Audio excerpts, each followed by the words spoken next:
Good morning, Rabotai. Morning. Friday, the 10th of Adar 1, February 15, 2019. Erev Shabbat Kodesh, Perashat Tesaveh, Makam Siga.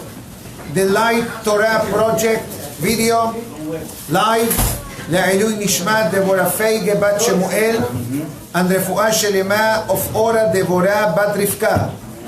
The iTorah.com presentation, רפואה שלמה דוד מנחם בן דבורה לאה, and Frida בת ציביה סווטה, מהשם גימל ברפואה שלמה, among the holy of עם ישראל, amen. A very brief thought of today's parasha. Perashat Tesaveh, besides being the first parasha since the birth of Moshe Rabbeinu, that his name is not openly mentioned, although there is a hint about the name of Moshe, but the highlight of the Perashat Tesaveh is specifically the garments of the Kohen Gadol. Each garment, and Be'ezat Hashem, will discuss this later, not later on, but tomorrow, Beli Neder, in the afternoon, we'll try to go over the wardrobe of the Kohen Gadol and understanding, Rabotai, please, por favor, thank you, and understanding how each garment of the Kohen Gadol represented a different spiritual tikkun, so to speak, to the life of the person, individually and collectively. So with your permission, we'll discuss one of the garments of the Kohen Gadol, known as the Me'il. The Me'il, the Pasuk tells us clearly, Be'asita al-shulav rimone techel be'argaman.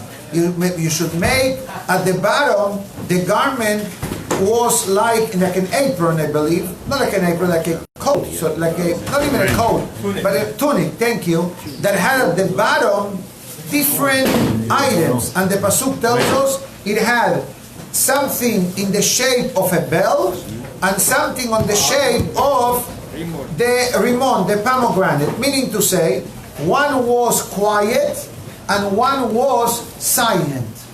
The pahamon, the bell, was metallic, therefore it made the sound. But the rimon was different types of a thread, and they were one next to each other.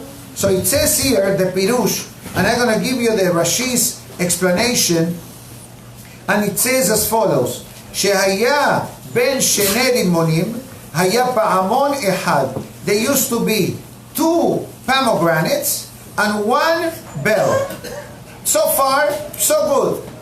Rabbi Mansour was here today, earlier. He's going to be with us Shabbat, hopefully for the main minyan. He's praying elsewhere, but he may come to pay us a visit. So I honor him for the speech tomorrow morning. Hopefully he will be able to come, Be'ezat Hashem. And he quoted an interesting al-Sheikh. Rabbeinu Moshe al-Sheikh was a great Sephardic giant who lived around the time of Rabbeinu Ha'ari. Rabbeinu al-Sheikh, Rabbi Yosef Karo, Rabbi Shlomo Levi al-Kabetz, and Rabbeinu Arizal, Rabbi Moshe Cordovero, Rabbi Eliezer Askari, Sefer Haredim. All these were the dream team of Sephardic rabbinate, Kabbalistic world, going back 400 or 500 years ago. And this great rabbi, Rabbi Moshe al-Sheikh, was the darshan, the speaker of the synagogue of Rabbeinu Ha'ari.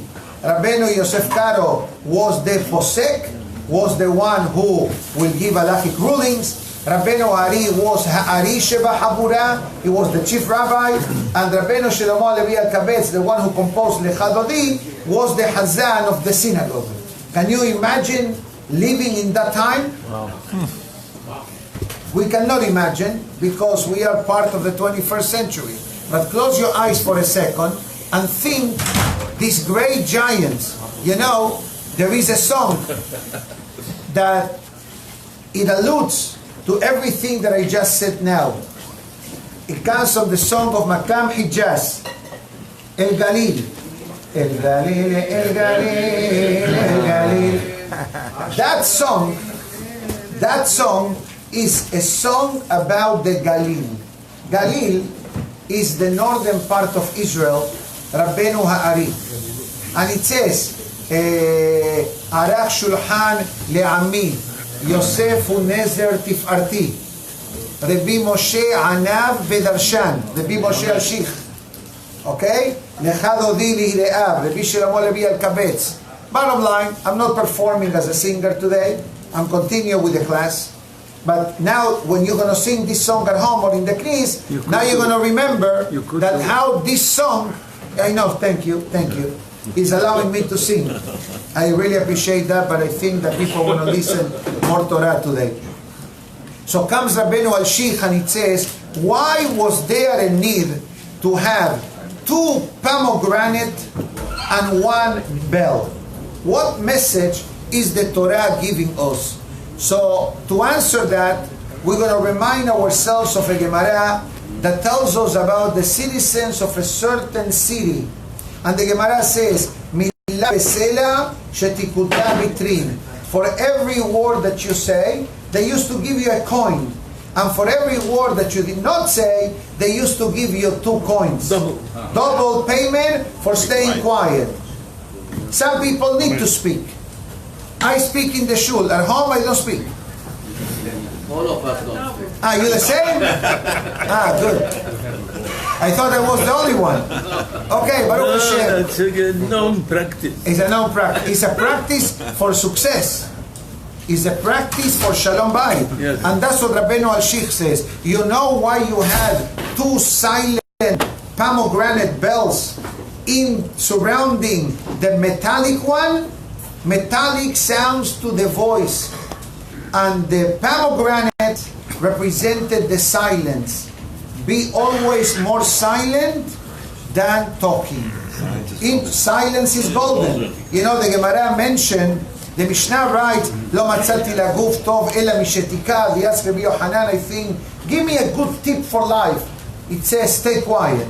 You know, in Spanish, there is a statement that goes as follows. Probably in English there is something similar, but I know it in Spanish. And it says, the person is the master of their silence and slave of their words. Meaning to say, as long as we are quiet, we are in charge. But the moment that we speak, I became an Eved. Because anything that I say, God forbid, could be problematic. And that's why the Gemara in Hulin says, brings a pasuk that says, Tole eres al belima. You know, I mentioned in the previous class an interesting concept. It's not a fundraising, what I'm going to say now. At this time, I'm not putting my fundraising hat. I can do it, but it's not the moment. Sometimes you go around a synagogue and you see signs. For example, you see a beautiful Kaddish there, and it says sponsored by. Beautiful. You feel happy to see your name. You sponsor something, Le'ilui Nishmat someone. You donated the breakfast of the Knis. You donated the parochet for the Hechal. That is something very happy to be proud of. But guess what? There are certain sponsorships which a person should never apply for and should never sponsor ever in their life. One of them, I'll explain to you now.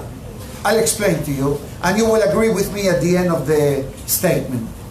The Zohar in Perashah Bereshit writes that there are 3 things that a person must run away from. Number 1, never curse yourself. Obviously, cursing others is forbidden. But the Zohar says, even for us to curse ourselves is wrong. Because it has a derogatory side effect in the life of the person. Number 2, he says, the Zohar Kadosh, when it comes to dispose of bread, break it into small pieces. Don't throw it out when it's a piece like a kazai. Why?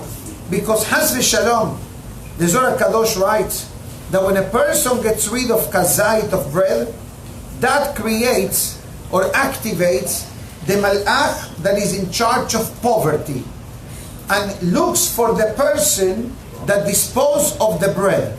That's the reason why, I'm sure you do this at home, and people do it also in the synagogue. There is somebody every day, he collects the leftover bread, and what does he do? He breaks it into small pieces.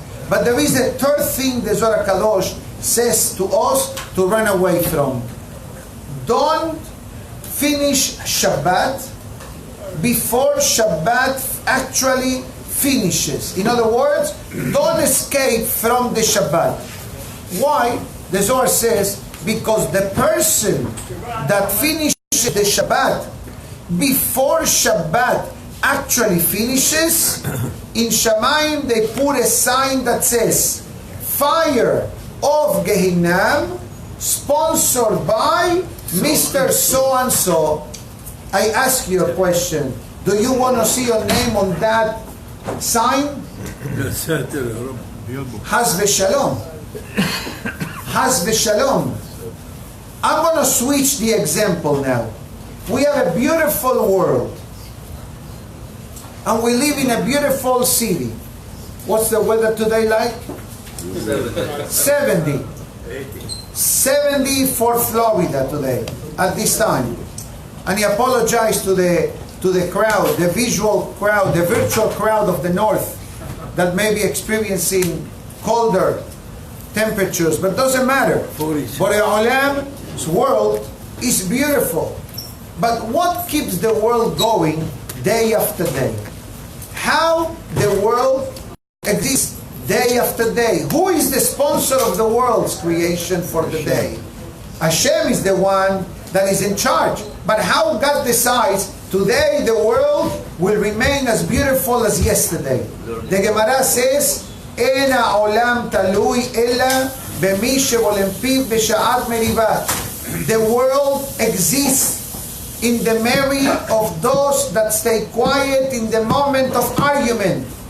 And it's actually a pasuk. Tole eres al belima. Belima means zip it up. That's what it means. And that's what the Shich HaKadosh says. The garment of the Kohen Gadol, the Rabbi said. It's a hint to us that the more quiet the person becomes and the more quiet the person is, the better is for the life of the person. And this is something that no one is immune or no one is exempt. And again, ladies may say, Rabbi, how do you expect me to be quiet? You said to us a few weeks ago that when God created the world and God sent down to the world speech, the measure of speech, how many measurements the ladies received? 9 measurements. And 1 measure was for all the men of the world. So the ladies have 900% more words to say than men. Which, by the way, a secret formula for longevity is to talk less. Why? Because every person is given a measurement of words to speak during the lifetime. Does not include Torah, Tefillah, Tehillim, words of Musar, words of Hizuk. But I'm talking about Devarim Betelim, nonsense. And everything that does not relate it to Torah, Mizvah, Kedusha, etc. So what do we understand? That the less the person talks, the longer the person lives. Because we have an allowance. And guess what? When people argue, they usually talk more. And they say things that are hurtful, and they say things that are forbidden, and they say things that are inappropriate. And therefore, the garment of the Kohen today teaches us, remember this concept of the Pa'amonim, 2 and 1. Speech is more dangerous than silence. It doesn't mean that you're going to become a domem. It doesn't mean that you're going to become an inanimate object. And then you're going to ask permission to your wife. Can I say something? Some people do, by the way. Some people do. But the idea what I'm trying to say is something that is mentioned in the laws of Shabbat, which I'm going to use this sentence as the springboard of the Zohar of today. The Zohar of today talks about the concept of Shabbat, the gift of Shabbat. When it comes to Shabbat, we have a way of saying hello to our family and friends. What do? Shabbat Shalom. And the Zohar Kadosh explains, why do we say Shabbat Shalom? Short answer, we learned this not long ago, because Shabbat and Shalom are the names of HaKadosh Baruch Hu. Hashem Hashem. So when I say to you, Shabbat Shalom, it's like I'm saying to you, Hashem Hashem. Like Boaz in Megillat Ruth used to say, Hashem imachem. May Hashem be with you. But what else what is other reason that we say Shabbat Shalom? So I heard once by the chief rabbi, Hacham Shlomo Amar, which I believe the Kahal knows him from Israel, and he was here a few times, but last time I saw him was in West Deal, and I was asked to translate for the chief rabbi. So I listened to the rabbi's request and I translated. The interesting part of the translation was that the rabbi says, Yosef, I speak 2 minutes, you speak for 10 minutes. What are you doing? I said, Rabbi, you speak in codes, and I need to decipher the codes to the crowd, especially when many don't understand Hebrew. But to go back to something beautiful that he says, he has the following question: why do we say Shabbat Shalom? We already know the Zohar says Hashem's name is Shabbat, Hashem's name is Shalom, but why do we say Shabbat Shalom? And he says the following: during the week, the body of the person and the neshama of the person are not on the same page. And we understand this. The neshama wants something that the body does not provide, and the body wants something that the neshama refuses. What does the body want? Eat, drink, have a good time, have fun, sleep late, and live la vida loca. What the neshama wants? Get up early, go pray, learn, have breakfast, learn more, and even when you go to work, bring learning into work. This is what the neshama wants. The body wants the opposite, meaning to say, 6 days during the week, the body and the soul, the guf and the neshama, don't see 100% eye to eye. It doesn't mean that the body cannot be trained. I would like to say that every one of our bodies is trained to serve Hashem. And that's why we are here every day. And that's why we learn Torah every day. And that's why we eat kasher everywhere. We say berachot any place that we are. But some people have a very huge struggle of how to balance spiritual and physical. Some people's Yetzer Hara is bigger than others. And the Yetzer Hara, as we discussed this a few days ago, is like a tailor.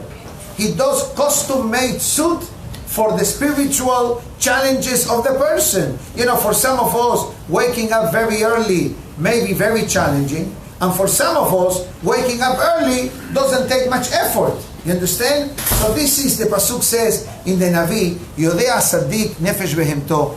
The righteous recognizes his animalistic soul. What does it mean? A person needs to be honest with themselves. What are the spiritual areas in life that I need to enhance, I need to improve, and I need to truly have a change of action? So comes the day of Shabbat, the great chief rabbi said.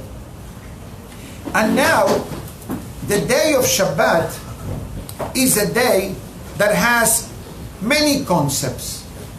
We already know, the Zohar of today says it, that observing Shabbat is equal to observing the entire Torah. And that is the reason why many times you hear a concept of a person being Shomer Shabbat. For example, a Hazan must be Shomer Shabbat. A Baal Koreh must be Shomer Shabbat. It doesn't mean that someone that is not doesn't need to be Haz v'Shalom. But I'm saying part of the criteria that we determine if the person is qualified or not, it's not the voice, it's not the ta'amim. That is part of the qualification process. But the requirement number one is the person Shomer Shabbat, is the person Azirat Shamayim, etc. For example, you want to select someone to be a ayr in a wedding. What is the first requirement that a witness must have, besides not being related to the groom or the bride, that is a Shomer Shabbat person. Why do we make so much emphasis on Shabbat? The Gemara in Ta'anit, we learned this 2 days ago upstairs, discusses a period of Jewish history that the Romans made a decree against the Jewish people. 3 decrees. Don't learn Torah, don't do milah to your children, and don't observe Shabbat. There were many times and many decrees made. But one time, these were the 3 specific decrees. And the question was asked, why these specific decrees? Because the Romans knew that if a Jew doesn't learn Torah, if a Jew doesn't have Berit Milah, and if a Jew is not Shomer Shabbat, he's like a goy. I'm sorry to be so strong, but this is not me saying that. This is the Torah is saying that. And that's why the Zohar of today says, what is Shabbat? Shabbat is a testimony that we believe in Ma'aseh Bereshit. And that's why the Eid for a wedding needs to be a kosher Eid. If you believe that God created the world in 6 days, and on the 7th day Hashem rested, so you are reliable to testify on this wedding. But if you don't believe that God created the world, and how do I know if he believes or doesn't believe? Very simple.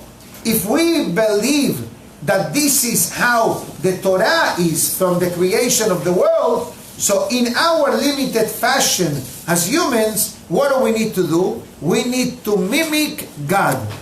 There is such a mitzvah from the Torah. Besides Shabbat, there is a mitzvah known behalachta bidrachav. Literally means a person must walk in the footsteps of God. Ma'u rahum afata rahum. God is compassionate, merciful, kind, benevolence, tolerant, patient, etc. So we need to be. Obviously, we can never be like Hashem. But you know what? We need to be our sample. We need to be a sample of what HaKadosh Baruch Hu is. And believe me, if we become a small sample, a free sample, like they give you sometimes in the stores, free sample, if we are able to become a free sample of the goodness that Hashem bestows upon us in His way of dealing with us, even when we don't behave properly, Mashiach will come in no time. It's a mitzvah from the Torah, Be'elachta bidrachav. Uldov kabo, a person must cling to HaKadosh Baruch Hu. Even though that Hashem is fire and Hashem is great and is infinite, but again, a free sample. Why do I tell you all this? Because in a few moments, in a few hours from now, we're going to start getting ready for Shabbat. And the Halakha writes that there is a concept of honoring the Shabbat. And there are many ways that a person honors the Shabbat. I knew someone from childhood that he had a very interesting tradition. Not very kosher tradition, but an interesting tradition. He used to go to the newsstand and used to buy magazines, Yichbod Shabbat Kodesh. But I'm not talking about Mishpacha or Modia or Community Magazine, etc. We're talking about the non-kosher type of magazines. And he says, I buy this in honor of Shabbat. But I said, but I asked, me in my innocent childhood, I was maybe 10, 11 years old. I asked him, but Mehila, Rohi, you know, if it's Lichvot Shabbat, I asked him what Lichvot Shabbat could be in a Seniaut issue type of magazine. You follow me what I'm trying to say? He said, no, Rabbi Yosef, he called me Hacham Yosef, I was 10 years old. I says, no, it's not for me. For me, not going to work on Shabbat is enough. I said to him, I'm not happy with your way of thinking. And Baruch Hashem, to fast forward, this person did Teshuvah. And he saw me not long ago here, and he asked me, you remember the magazine incident that happened when you saw me in the supermarket buying all these magazines in honor of Shabbat? He says, of course, how can I forget? I said, you're still buying? Now I only buy kosher magazines. Okay? I'm bringing this just as a friendly reminder that the day of Shabbat is not a day for a person to spend sleeping all day. It's not a day that a person should allow themselves certain activities which may be okay, but halachically may be a problem. The Pasuk says, Bekarata la Shabbat oneg. The day of the Shabbat is a day of pleasure, a day of enjoyment. If you look in the Zohar of today, I'm going to read quickly 4 Pesukim. One Pasuk, Zachor et Yom HaShabbat lekadesho. Remember the day of the Shabbat to sanctify it. Pasuk number 1. Pasuk number 2. Kedoshim tihiyu ki kadosh ani Hashem. A Jew must aim for holiness because Hashem is holy. Third Pasuk, Yeshaya. Bekarata la Shabbat oneg. Call the day of Shabbat a day of enjoyment. Not nega. Nega means an illness. God forbid. Oneg means enjoyment. In other words, don't look at Shabbat a day of I'm forbidden to do this, I'm forbidden to do that. Yani you look at Shabbat as jail. The opposite. Shabbat is oneg. You know, the Ben Ish Hai brings an interesting concept that when the Neshama Yetera leaves the soul, the body of the person on Mosai Shabbat, we know that on Shabbat Kodesh we welcome an added portion of the Neshama. And on Mosai Shabbat, the Neshama bonus part leaves. That's one of the reasons why we say on Mosai Shabbat Avdalah, Boremi Nevesamim, that the Neshama leaves. And the Ben Ish Hai, in the book of Songs, I believe that quotes a Kaf HaHaim that says, what happens when our Neshama Yetera leaves the body of the person on Mosai Shabbat? So it says the Ben Ish Hai, that Neshama goes back to Shamayim. And Shamayim, HaKadosh Baruch Hu, asked the Neshama, how was Shabbat in the Safra Synagogue in Aventura? Beautiful. Obviously, you say one word, beautiful. Hazaku Baruch. Guess what? Shamayim says, I want more details. And they asked the Neshama Yetera 2 questions. What did you eat in honor of Shabbat? And what did you learn in honor of Shabbat? I ask you a question. I understand the question of learning. As the Ben Ish Hai writes, that when we learn Torah on Shabbat, the blessing of the person is 1,000 times bigger than what we learn during the week. And one of the reasons is because everything we do on Shabbat, it's enhanced, it's magnified. Why? Very simple. Look how many machines I have in front of me. I feel like I'm in a TV station. Hamavdil. Recording, video, audio, sensitive mic, iPhone mic, wireless mic, digital screen to my left. Unbelievable. And Baruch Hashem, no phone is ringing at this time. And no one is texting or looking at the phone. That's beautiful. So imagine yourself on Shabbat Kodesh when we have no gadgets and no equipment and no machines. We have our body, our mind, and listening to a beautiful Torah class. That Torah learning, it's like concentrated Torah. And during the week, sometimes the Torah becomes like shredded cheese, the Zohar says. Gezarin, keri'in. How they do shredded cheese? They take a block of cheese, they put it through the machine, and then it comes like paper cut. Mamash. So is the Torah that a person learns during the week with interruptions. You're learning Torah? Oh, let me call someone. You're learning Torah? Let me talk to my friend. You're learning Torah? Let me text. You're learning Torah? Email. Learning Torah? Coffee. Learning Torah? Ka'ak. How much you learn Torah? This reminds me of something that is current in the world of sports. 20 years ago, or 30 years ago at least, from my childhood days, I don't remember that this existed. But somebody told me the other day that now in the world of sports, that when they give you the time of the game, I think they tell you play time and stop time. so to speak. In other words, let's say the quarter has, at least in the Shulchan Aruch of soccer, it has 45 minutes each half. And in certain games, they go in overtime, right? 30 minutes. And if they still are tied, they do penalty kick. So now in the sports, what they tell you? They tell you 43 minutes of game, but of these 43, the ball was rolling 21 minutes, and the world was stopped 22 minutes. Hamavdil ben Kodesh Lehol, the Zohar says, this is what happens to the Torah that a person learns during the week with interruptions. It becomes diluted.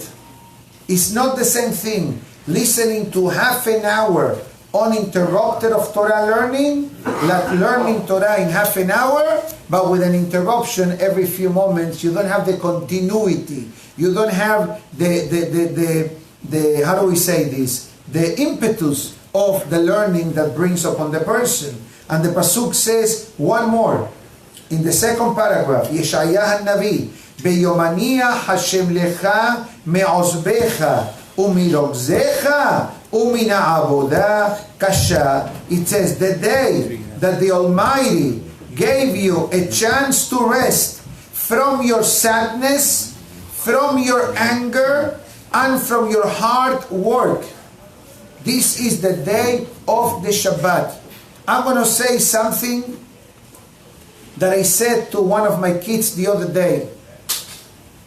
I saw it in one email a while back, and it says as follows. Every person has challenges and situations in their life. There is no one can say, I live worry-free. Yes, if you have a lot of emunah, Baruch Hashem, so then you live worry-free. That's beautiful.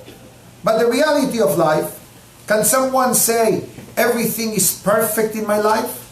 No. Somebody would like to have children. Somebody would like to have more shalom bayit. Somebody would like to have more parnasa. Somebody would like to have shidduchim for the children. Somebody would like to have better health, a better life. Better wife. To have a better wife. Don't turn the machine for security reasons. Don't turn the video to him. But for security reasons, we're going to hide your identity. But if you want to have a better wife, you need to become a better husband. That's it. You like it? That's it. No chokhmot. No chokhmot. That's it. You want a better wife, become a better husband. And she'll become a better wife. Amen. Thank you. You agree with me? What a missile. Yes. Hey, you came from the left field, unannounced, missile. You dropped the bomb. And I need to, and the reason why I need to react quickly and efficiently, because these classes are being recorded. And there are people watching the class live, and there are people that are listening to these classes. And I cannot afford the fact that a statement of this nature was said, and I continue with the topic. That's the reason why I needed to come back. As Shlomo HaMelech says, Im hacham, tilhakem. Tilhakam. Okay? Heke. I hope you don't speak to your wife like that. Okay? L'shem shamayim. But your wife is an eshet hayil. Oh, you're asking about someone else. He's asking about someone else. Now I understand. Baruch Hashem. But let's continue. Let's repeat the pasuk. The day that Hashem will let you go of your sadness, your anger, and your hard labor.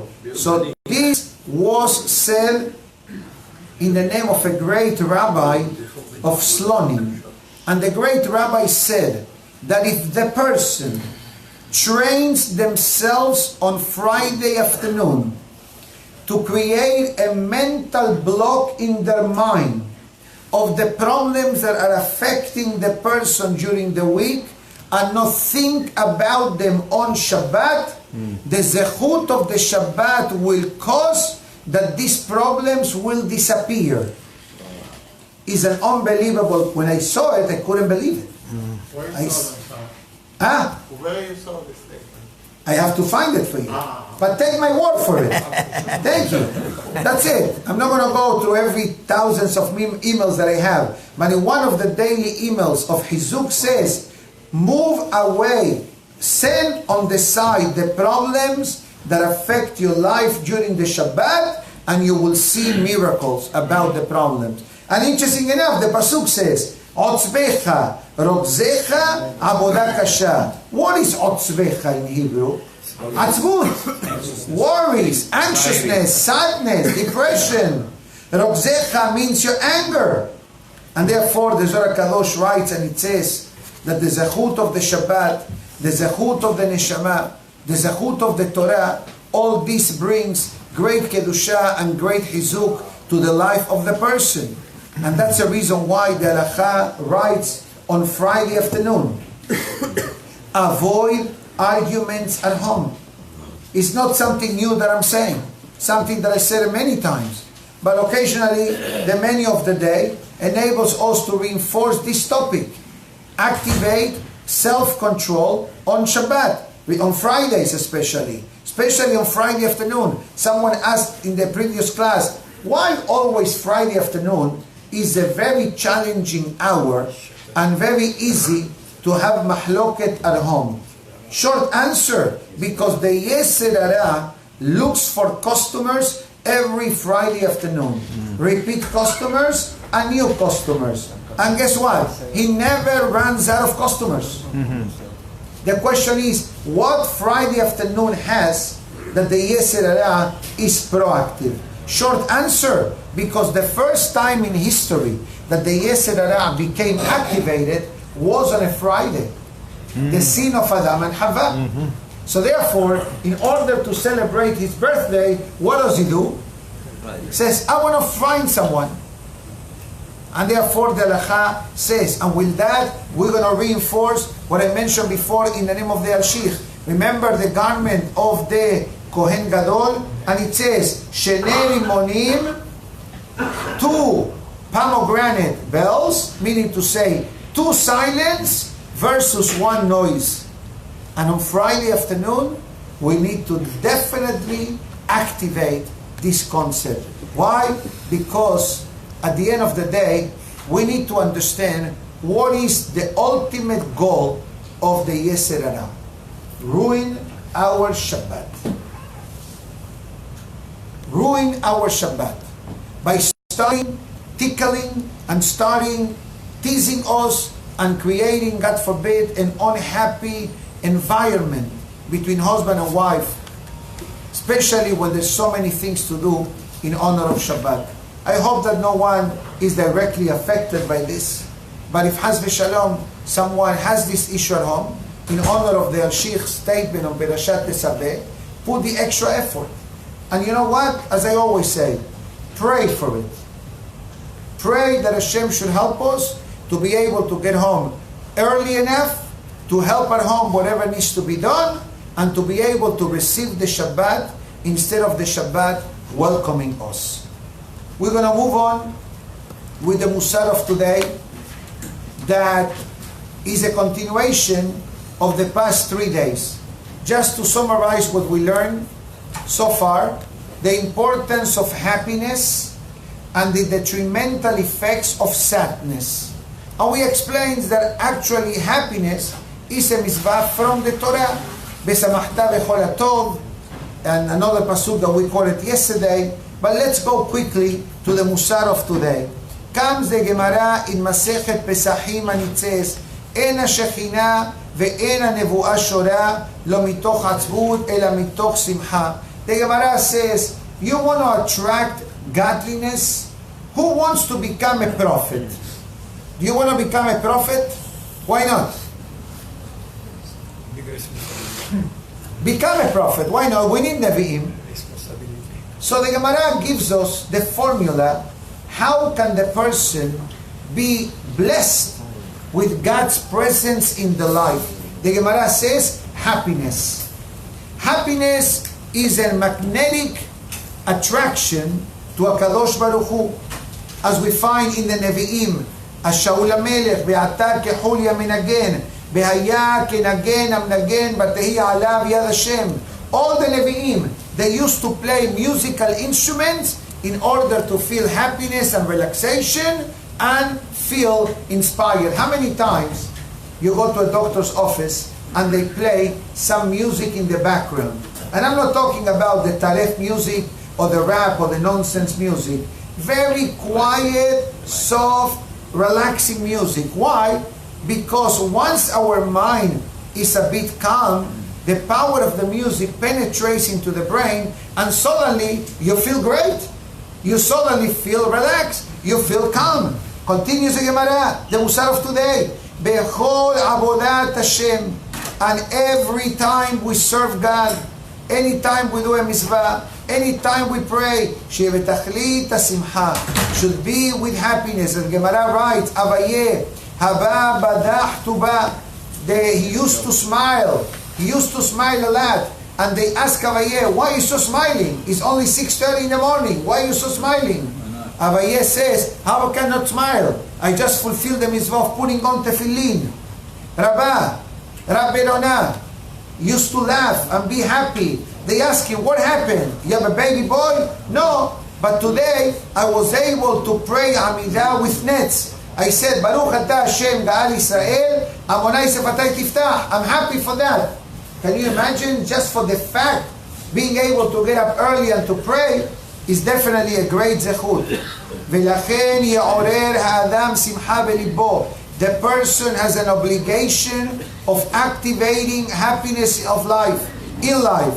Now, you may say, Rabbi, I have so many situations in my life, how can I be happy? So here the Musar of today gives us the main reasons why happiness must be a mandatory part of our life. Number one, you are an ambassador of HaKadosh Baruch Hu. You are Eved Hashem, you are a Jew. That's why you say in the morning, Shelo Hasani Goy. That's why when you wake up in the morning, what is the first thing we say? Modeh ani lefanecha. He says, you are an ambassador of HaKadosh Baruch Hu, number one. Number two, you have a mission statement. We have the Torah. And he asked the Musar of today, and is there any greater level, reason rather, of why to be happy when a person recognizes one of the thousands upon thousands of acts of compassion and mercy that HaKadosh Baruch Hu bestows upon the person on a constant basis? How many times a person has v'shalom, who was fine, was good, was healthy, and from one second to the other, God forbid, dangerous. God forbid. So the Musar of today says, the fact that you are a Yehudi and the fact that you are alive, that is enough reason to celebrate. I'm going to share a story. I think I said this story maybe a few weeks ago. But you know what? I think that will reinforce what I'm saying today concerning the topic of happiness. Remember I said the story of a fellow who used to come to shul very early in the morning, and he used to put on talet and tefillin, and then he will start dancing. He will dance in the shul by himself in a corner. The shamosh of the knis is looking that day after day this guy has the same very peculiar behavior. And he goes to the rabbi and says, Hacham, please look at this fellow. He may be somebody that has mental issues. So what do you say? That is normal? He says, Rabbi, come tomorrow and watch him what he does. The next day the rabbi came and pay attention. 1 day, 2 days, 3 days, and he sees every day the same thing. He's about to put on talet and tefillin, and he starts dancing first, and then puts on the talet and tefillin. So the rabbi, with a smile, went to this fellow and asked him, tell me, I noticed that you dance in the morning before you start praying. Is that a minhag? Is that a halacha? Why do you dance? It says, Rabbi, there is no minhag and there is no halacha. But I tell you the following. I feel bad, he says, for my shoes. He says, why do you feel bad for your shoes? So this fellow says with temimut, with simplicity, and it says, my shoes came from the cow, and my tefillin came from the cow. But I feel bad that my shoes happened to become a pair of shoes and did not have the merit of becoming a pair of tefillin. So I dance by telling thank you to the shoes that they take me everywhere, and thanks to them, I'm able to pray with joy. So this way, I want to make sure that the shoes feels good about themselves. Now, the story finished, and the rabbi says to him, if that's the reason why you do it, continue doing it. Now, talking about shoes. Yesterday, we received a few questions about shoes. About shoes. And someone asked me if shoes need to be tested for sha'atness. Wow. Relax. You say no, I'm going to say yes. Not every shoe needs to be tested for sha'atness, obviously. But there are shoes today in the marketplace that they use linen stitching and they use wool inside the shoe. So there is a shoe in the market and they have the letter from the company stating all of our shoes contain linen. So you need to look at the shoe. If the shoe contains wool, perhaps it needs to be tested for sha'atness. One of the brands that may have halachic questions, and I have to say this because it's a halakha. There are two brands of shoes, which yesterday night, doing research, I found that there is a vegan shoe now. There is a vegan shoe. Vegan means that it has no animal content. Vegetarian shoe. Okay? Actually, it comes from Argentina. The brand name of this shoe is Toms.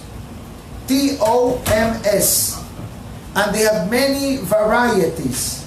And in this website, they tell you vegan shoe alternative. I never heard of such a thing. I heard of a vegan restaurant. I heard of a vegan vitamin. Never heard of vegan shoe. Interesting. I'm only bringing this as awareness. And I'm not sure if they have an issue of sha'atness. But there was another shoe by the brand name UGG, I think. UGG is called, you familiar with this? UGG Hazak Baruch.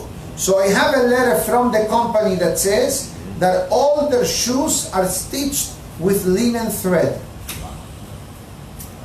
Like I said the other day, there was a sha'atness found in a baseball glove. They use wool for stuffing and linen thread for stitching. Unbelievable stuff what's going on. I'm only saying this because we're talking about the guy's shoes, leather, and Birkot HaShahar, she'asali kol sarchi, that God provided all my needs. In the time of the Talmud, the main reason why this blessing was established was to give God gratitude for being able to afford shoes. That's the reason why the Syrian tradition in Tisha B'Av and Yom Kippur does not say this beracha of she'asali kol sarchi, because we don't wear leather shoes. I tell you one more, and with this we'll finish. Be'ezat Hashem. Whenever I said that, that means stay for another 15 minutes. But I do have 2-3 meetings lined up waiting for me already. So I will finish with the following statement. There was a great rabbi, which you heard me talk about him, by the name of Rabbi Moshe Cordovero. Ramak, Tomer Deborah, famous, Pardes Simonim and others. And he writes in Tomer Deborah how careful a person must be with their garments. What does it mean careful? He says, treat your garments with respect. That's what he writes. Why? Hakarat hatov. The garment protects your body, keeps you warm during this winter, makes you look elegant in honor of Shabbat. So I asked myself, if I put together the story with the guy of the shoes and what Rabbi Moshe Cordovero says, and if this is how much thoughtfulness and sensitivity we need to have towards garment and towards shoes, imagine yourself to a human being, how much sensitivity the person must have. Sensitivity, as I said in the past, that's a whole shiur by itself, but I'm going to give you the short version. There are two levels of sensitivity. One level is a beautiful level. You are very sensitive, you think 3 times, you ask, you want to do things to benefit people. But then you have the other type of sensitivity, known in the Musar that we learned yesterday, the topic of hakpada. Hakpada means a person that is very sensitive, very, very particular, very exacting, very demanding, a borderline narcissistic type of behavior. Because that type of sensitivity creates a very negative feeling, vibe in the environment of the person. And eventually, it leads into mamash, a disastrous type of behavior. But positive sensitive, easygoing, as we learned yesterday, and happiness, and staying away from sadness, as I said yesterday, that sadness is a weapon of the Yetzer Hara, because it affects the person completely. It doesn't affect the person. A person has a headache, a person has pain in the back, a person has a problem with the teeth, a person needs to go to the eye doctor. Whatever it is, it's limited. But the simcha affects in a positive way everything. But the opposite of simcha, sadness, can bring the person down as a whole. And that's why Shlomo HaMelech, to finish the class with something positive, Shlomo HaMelech says a very short pasuk, B'shibachti ani et simcha. I praise happiness. Rashi says why? Because when you're in a good mood, you do things. You are proactive. You do things with success. Why things many times are crowned with success and many times they are not? Many reasons. Number one, praying. I pray for everything. I'm going to give a shiur, I pray. I'm going to meet someone, I pray. I'm about to go home, I pray. I don't pray hours, seconds. God help me to say the right thing. I know that I'm entering into a very problematic meeting. Sometimes I need to put out fires. If it's shalom bayit, if it's financial dispute, if it's whatever situation. And I pray personally, Olam, put the right words. Give me the courage to say what needs to be said. You can do the same thing. You can do the same thing. It is not copyright because I said it is only mine. The opposite. So with a bit of emunah and bitachon, I must say something else. You allow me to? Thank you. I said 4 times, I'm finishing.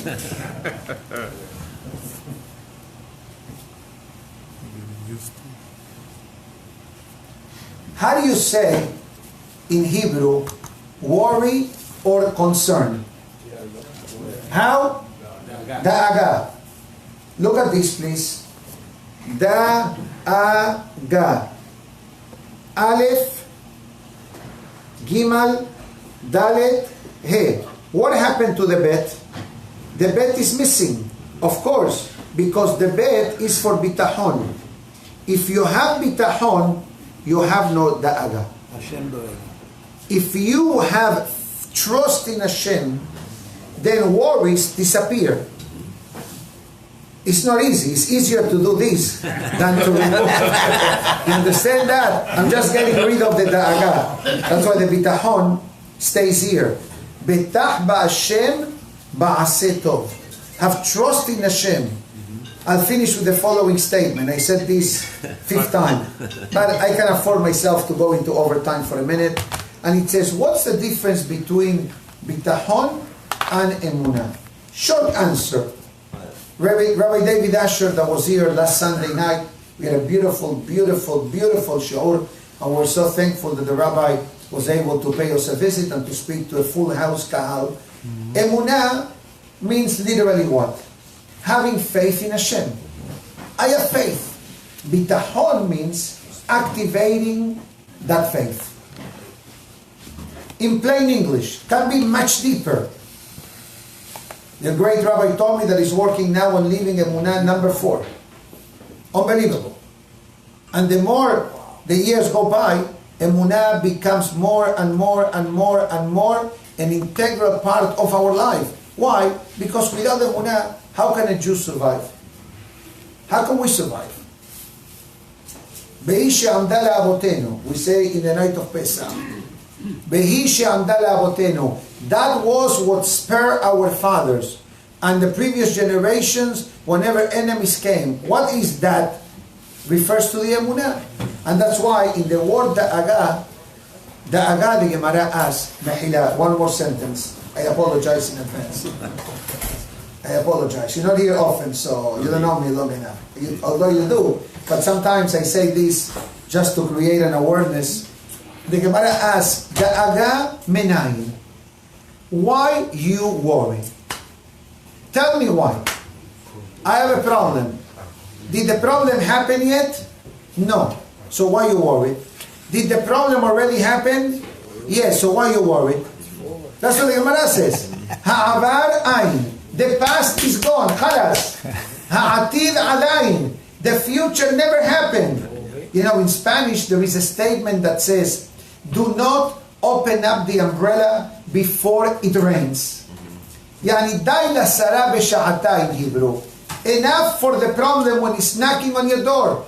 Why do you attract problems to yourselves? Which, by the way, there is a formula to attract problems into your life, and there is a formula to destroy problems. How do you do that? Very simple.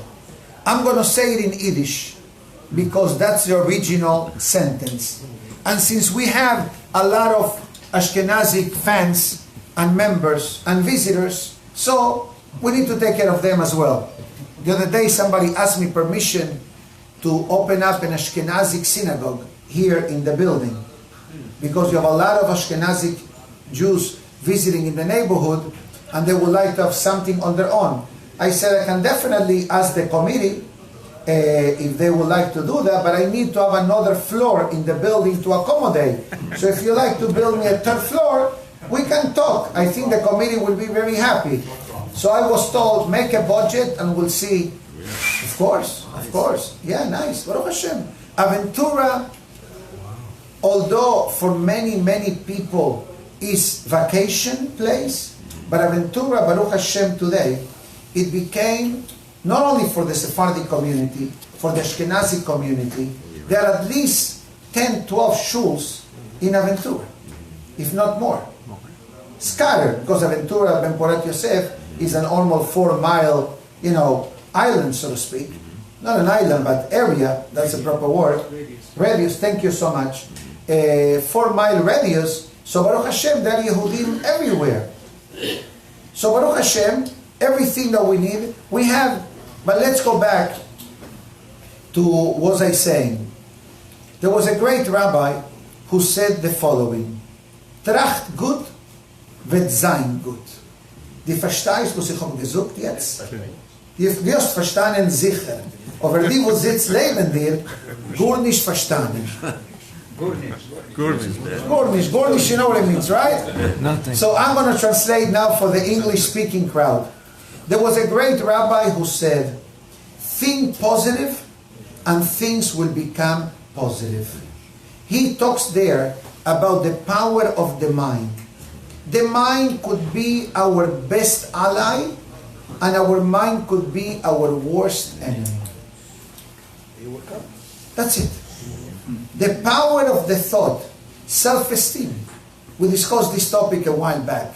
How important is hizuk? The Gemara says, Hakol serichim hizuk. Everybody needs hizuk. Somebody went up to the Safra. The person came back give an aliyah, give a donation, what do you say to the guy? Hazal Baruch. To the Hazan, what do you say? Hazal Baruch. To the rabbi, what do you say? Why you spoke so long, Rabbi? No, you say to the rabbi, Hazaku Baruch. You come home tonight from the knees, your wife prepared a beautiful table. I'm sure you do it, but if you don't do it, start doing it. Because this is oxygen for the wife. Expressing gratitude. Hakol tzerichim hizuk. The brain also. Be'ezat Hashem, I'll do it. As many times you hear people say, B'Shem Hashem na'aseh v'nasliyah. What's the meaning of that sentence? In the name of the Almighty, we will do and we will succeed. We will accomplish. Why do I say that? That is my password to HaKadosh Baruch Hu. God, I need your help. And what the Navi says, final sentence, Beli Neder, Karata vaya'aneni. God says, call me, I will answer you. How many times you call someone and the voicemail says, the customer you have called has a voicemail that was not set up yet, or full, or travel out of the cover area. Borei Olam has no voicemail. Borei Olam doesn't mean registered letter. The pasuk says, call me and I'll be with you. But one condition, Tisha B'Av is once a year. Happiness must be part of our life. My dear friends, Shabbat Shalom.